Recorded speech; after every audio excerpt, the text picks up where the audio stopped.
आज इथे माझ्याकडे आहे हा अगारो मार्वलचा 25 लिटरचा OTG 1600 वॅटचा आहे हा आणि याचा लुक अगदी प्रीमियम असा आहे. एका फॅमिलीसाठी हा पुरेसा आहे आणि याचा जो लुक आहे तो किचनला अजून मॉडर्न लुक देतो.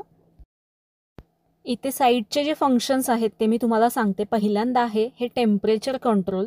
100 ते 250 डिग्रीपर्यंत आपण हे वाढवू शकतो. खाली आहे फंक्शन कंट्रोल. 3 हीटिंग मोड आहेत प्लस रोटेसरी मोड आहे यामध्ये.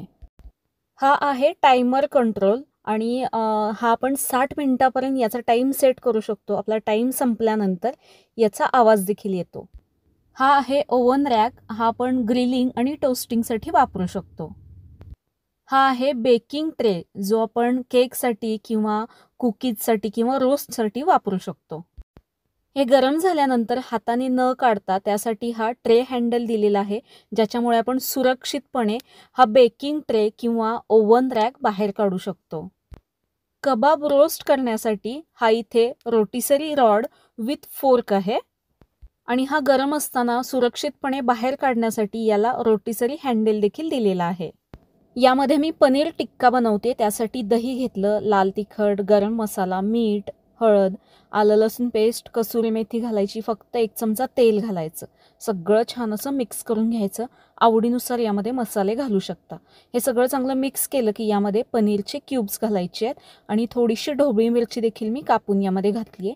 सगळं चांगलं मिक्स करायचं आणि मॅरिनेट व्हायला 15 ते 20 मिनिटे बाजूला ठेवायचं.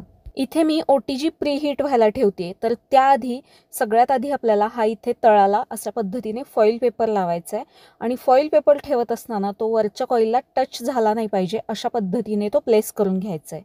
म्हणजे काय होईल, पनीर शिजताना त्याचा जो काही मसाला आहे तो त्या फॉईल पेपरमध्ये पडेल. आता हे बंद करून प्रीहीट करून घेते. तर इथे 180 डिग्रीला आपल्याला 10 मिनिटे हे प्रीहीट करून घ्यायचं आहे.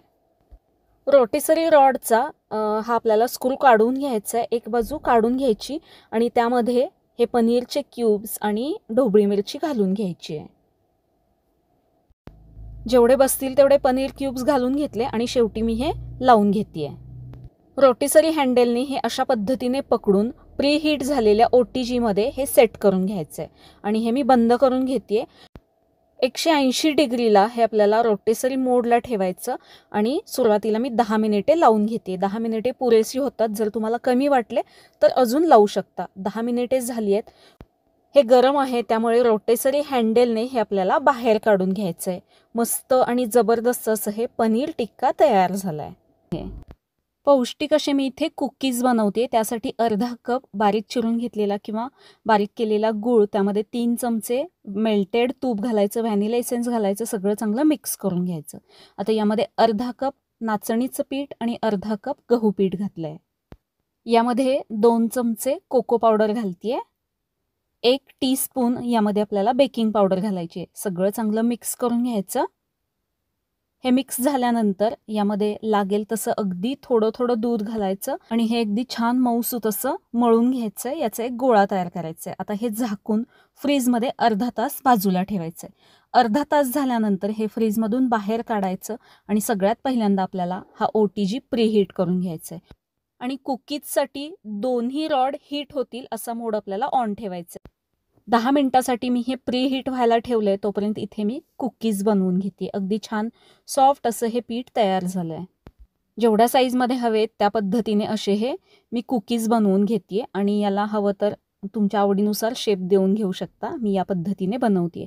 असेच मी इथे सगळे कुकीज बनवून घेतलेत आणि बेकिंग ट्रेमध्ये बटर पेपर ठेवून यामध्ये हे कुकीज ठेवलेत.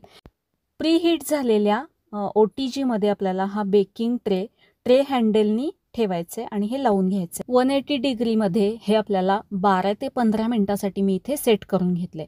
सगळ्यात महत्त्वाचं म्हणजे याच्यावरती काहीही बेक होत असताना यावरती कपडा किंवा काहीही ठेवायचं नाही आहे. मस्त असे हे कुकीज आपले तयार झालेत. बाहेर काढून पूर्ण थंड करून घ्यायचे आहेत. हा OTG साफ करण्यासाठी स्विच बंद करायचा, पूर्ण गार होऊ द्यायचा आणि मग कोरड्या कापडाने पुसून घ्यायचा. हे आपले छान असे खुसखुशीत कुकीज तयार आहेत. कसे वाटले कमेंट करून सांगा. आणि या अगारोच्या या OTG बद्दल तुम्हाला अजून माहिती पाहिजे असेल तर डिस्क्रिप्शनमध्ये याचे पूर्ण डिटेल्स दिले आहेत. धन्यवाद.